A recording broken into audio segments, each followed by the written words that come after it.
Metro rail পরিচালনাকারী প্রতিষ্ঠান Dhaka mass transit company limited বা ডিএমটিসিএল জানিয়েছে, ইফতারের জন্য মেট্রো রেল স্টেশনের প্ল্যাটফর্ম ও ট্রেনে 250 মিলিলিটার পরিমাণ পানি পরিবহন করা যাবে।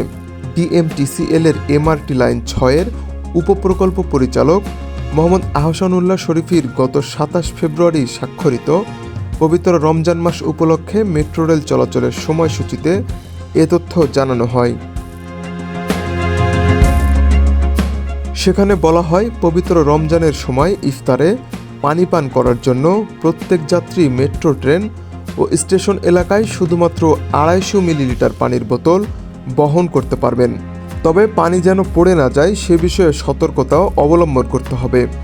ব্যবহৃত পানির বোতল অবশ্যই প্ল্যাটফর্ম, কনকোর্স প্রবেশ ও বাহির হওয়ার গেটে থাকা ডাস্টবিনে ফেলতে হবে।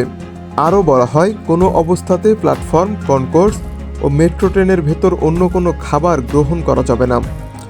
শনিবার ও অন্যান্য সরকারি ছুটির দিনের এবং শুক্রবারের সময়সূচি অপরিবর্তিত থাকবে। সময়সূচি অনুযায়ী সর্বপ্রথম মেট্রো রেল উত্তরা উত্তর স্টেশন থেকে সকাল 7:10 ছাড়বে ও সর্বশেষ ট্রেন রাত 9টায় ছাড়বে।